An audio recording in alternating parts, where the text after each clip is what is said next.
Assalamualaikum warahmatullahi wabarakatuh. Waalaikumsalam warahmatullahi wabarakatuh. Terima kasih. Bagaimana kabarnya hari ini? Baik. Alhamdulillah baik. Alhamdulillah. Untuk mengawali pembelajaran hari ini, marilah kita berdoa dulu sebelum memulai pembelajaran. Silakan Dana dipimpin berdoa.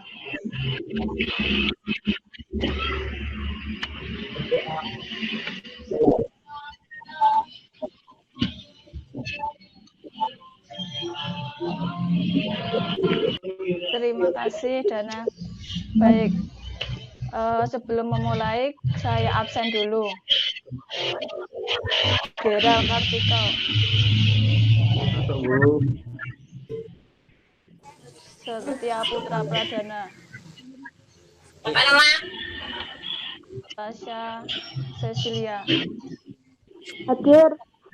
Sela Rosiska. Hadir. Siva Nabila. Hadir, Bu. Terima kasih. Di sini saya punya contoh apa ini di sini? Ada 2 buah apa? Gelas. Cairan. Di sini ada air ya yang kuning sama putih. Gimana caranya menukarkan air yang ada di gelas warna kuning pindah ke dalam air yang warna putih? Ada yang tahu? Oke. Dicampur. Kan bukan dicampur, kita kan pindah saja. Nggak boleh campur. Nggak boleh dicampur. Pakai suatu wadah lagi. Nah, betul. Kita siapkan 1 wadah lagi, kosong. Kemudian kita pindahkan air yang ada di dalam gelas warna kuning ini ke dalam gelas kosong. Langkah kedua yaitu memindahkan gelas yang tadi yang B ke dalam gelas yang A. Yang gelas penyimpanan tadi kita kembalikan ke gelas B. Jadi airnya yang tadinya di gelas A pindah ke gelas B dan gelas B pindah ke gelas A. Di sini tadi adalah langkah-langkah atau kita bisa sebut sebagai algoritma yang nanti kita akan pelajari pada materi hari ini. Kita lanjutkan ke materinya ya, langsung saya share screen dulu. Ya. Sudah kelihatan? Sudah. Nah, di sini kita akan mempelajari algoritma dan pemrograman. Algoritma dan flowchart pemrograman di sini ada 2 kompetensi dasar yang harus kita kuasai, yaitu yang pertama menerapkan alur logika pemrograman komputer, yang kedua membuat alur logika pemrograman komputer, di mana indikator pencapaian kompetensinya yaitu pertama menjelaskan prinsip algoritma pemrograman, yang kedua menggunakan prosedur algoritma pemrograman dalam penyelesaian masalah, yang ketiga menguraikan kaidah algoritma pemrograman menggunakan flowchart. Ya, ini tujuan pembelajarannya yang akan kita laksanakan hari ini hanya 2, yaitu menjelaskan prinsip algoritma dengan baik dan menggunakan prosedur algoritma pemrograman dalam penyelesaian masalah dengan benar. Di sini algoritma yaitu teknik penyusunan langkah-langkah penyelesaian masalah dalam bentuk kalimat yang terbatas, tetapi tersusun secara logis dan sistematis. Di mana sejarah algoritma pertama kali yaitu diperkenalkan oleh seorang cendekiawan Arab bernama Abu Ja'far Muhammad Ibnu Musa al-Khwarizmi. Beliau menuliskan buku kitab yang berisikan dengan buku pemugaran yaitu atau perulangan. Di dalam buku tersebut ditemukan kata aljabar. Aljabar biasanya kita gunakan di dalam pelajaran apa? Matematika. Oh iya. Aljabar itu dalam bahasa Inggrisnya kita sebut algoritma atau di dalam bahasa Indonesianya yaitu algoritma. Di sini kita ada penjelasan dari logika menurut para ahli, di mana logika sendiri berasal dari kata Yunani kuno, yaitu logos, yang berarti hasil pertimbangan akal pikiran yang diutarakan lewat kata dan dinyatakan dalam bahasa. Logika juga termasuk dari salah satu cabang filsafat. Menurut Jan Hendrik Rapar, logika adalah suatu pertimbangan akal atau pikiran yang diatur lewat kata dan dinyatakan dalam bahasa. Kemudian, menurut Aristoteles, logika adalah ajaran tentang berpikir yang secara ilmiah membicarakan bentuk pikiran itu sendiri dan hukum-hukum yang menguasai pikiran.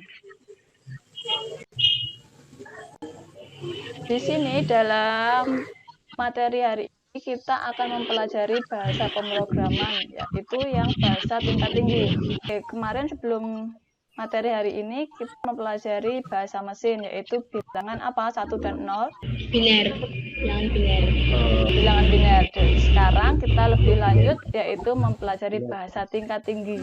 Contohnya bahasanya ada bahasa PHP, Python, Java, bahasa C, Visual Basic, C Crash, dan lain sebagainya. Di sini ada algoritma memiliki sifat 5, yaitu pertama ada batasan, di mana batasan memiliki batas akhir setelah mengerjakan sejumlah langkah proses. Yang kedua, memiliki kepastian, yaitu langkah harus didefinisikan secara tepat dan tidak berarti ganda atau ambigu. Yang ketiga, ada inputan, di mana inputan memiliki 0 atau lebih dari masukan. Outputnya juga sama, dia boleh tanpa output atau lebih dari satu output. Yang terakhir ada proses atau efektivitas, di mana algoritma harus efektif. Langkah-langkah algoritma dikerjakan dalam waktu yang wajar. Jadi, algoritma tidak boleh dilaksanakan dalam waktu yang terus-menerus. Di sini ada contoh algoritma dalam penerapan sehari-hari, yaitu menghitung luas lingkaran. Bagaimana rumusnya menghitung luas lingkaran? Kali R. Ya, Pi kali R kali R. Langkah pertama yaitu mulai. Yang kedua, masukkan data jari-jari atau R lingkaran. Yang ketiga, masukkan data nilai Pi. Biasanya Pi yang kita gunakan adalah nilainya berapa? 3,14 sama 2/7. Oh ya, betul. Yang keempat, langkah selanjutnya yaitu menghitung luas lingkaran yang tadi kita sebutkan, yaitu langkahnya L dan Pi R R. Yang kelima yaitu langkahnya setelah dihitung ditampilkan hasilnya. Yang terakhir adalah selesai. Nah, di sini struktur algoritma ada 3. Yang pertama ada runtutan atau sequence. Yang kedua pemilihan atau selection. Yang ketiga ada perulangan atau looping. Di sini kita bisa lihat videonya, contoh penerapan algoritma atau strukturnya dalam kehidupan sehari-hari.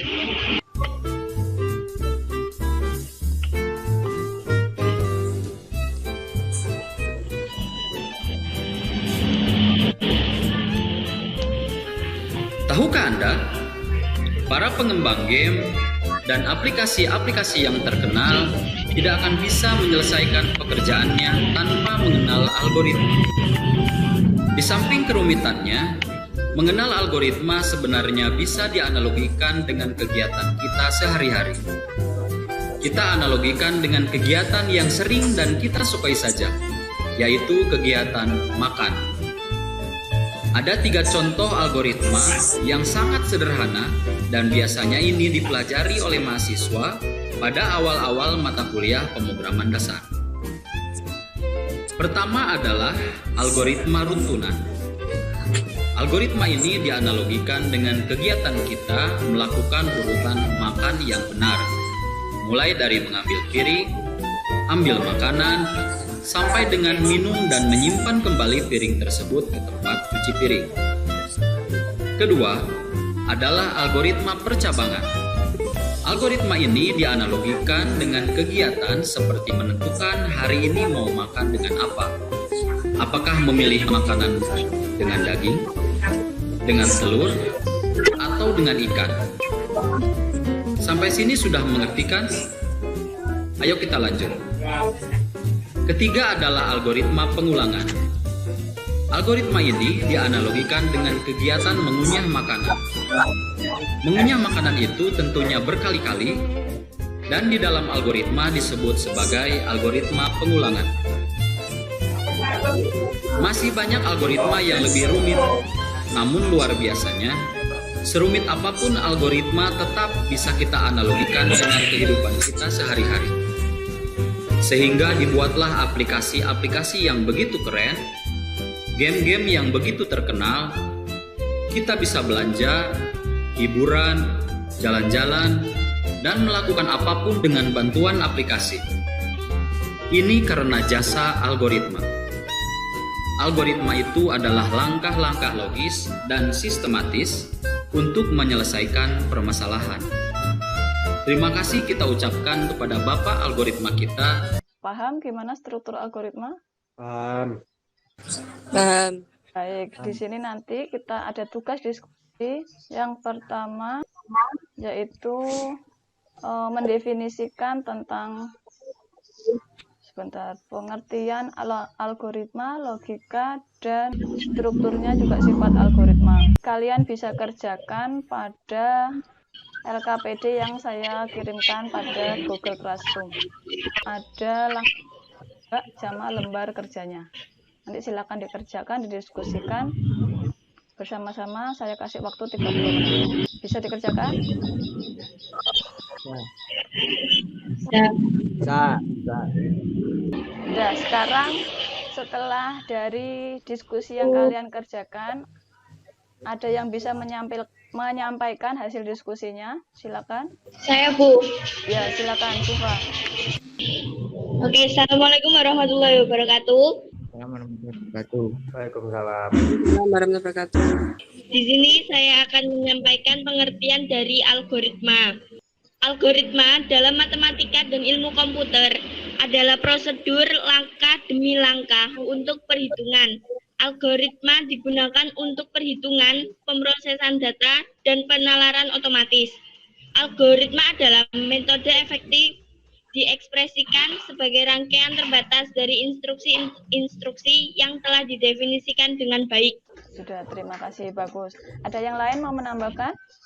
Saya, Bu, Boleh, silakan Dana. saya menyampaikan tentang struktur algoritma.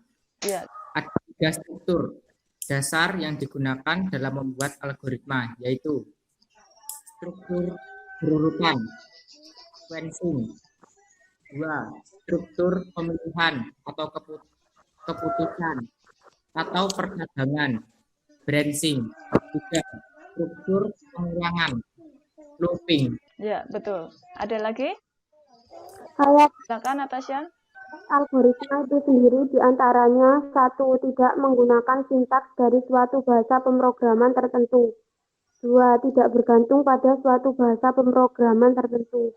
3. Notasi algoritma dapat diimplementasikan untuk seluruh bahasa pemrograman manapun. Ya, terima kasih, hebat. Sela, ada yang mau ditambahkan? Ya, Bu, saya. Logika adalah salah satu cabang filsafat. Sebagai ilmu, logika disebut dengan logika episteme, bahasa Latin logika scientia, atau ilmu logika, ilmu pengetahuan yang mempelajari kecakapan untuk berpikir secara lurus, tepat, dan teratur. Dari materi yang saya sampaikan hari ini, adakah yang bisa menyimpulkan? Bu, Kira algoritma itu dapat diimplementasikan untuk bahasa pemrograman manapun. Jadi bisa lebih mudah untuk menyelesaikan masalah. Oh, terima kasih, hebat semuanya. Dapat saya tambahkan sedikit, algoritma adalah langkah-langkah logis yang sistematis untuk menyelesaikan suatu masalah. Jadi, semua pemrograman akan didasari oleh algoritma. Jadi, kita nanti harus menguatkan ilmunya dalam materi hari ini. Jangan berkecil hati, nanti minggu depan kita akan bertemu lagi dengan materi yang sama, tapi lebih mendalam lagi, yaitu dalam materi penerapan algoritma dalam kehidupan sehari-hari dalam bahasa deskriptif, kemudian pseudocode dan flow. Iya, nanti di sini jangan lupa dikerjakan post testnya yang sudah saya share di Google Classroom seperti aktivitas tadi ya. Di sini kemudian dikerjakan ada 10 soal. Saya kasih waktu kira-kira 30 menit. Jangan lama-lama, diperhatikan. Kemudian dikerjakan dengan hati-hati. Saya kira materi hari ini cukup dulu. Untuk mengakhiri pembelajaran hari ini, silakan Dana dipimpin berdoa dulu. Untuk mengakhiri, berdoa mulai. Berdoa selesai. Terima kasih. Tidak lupa saya mengingatkan, jangan pakai masker bila akan keluar rumah. Sekian dari saya akhiri. Assalamualaikum warahmatullahi wabarakatuh. Waalaikumsalam warahmatullahi wabarakatuh. Waalaikumsalam.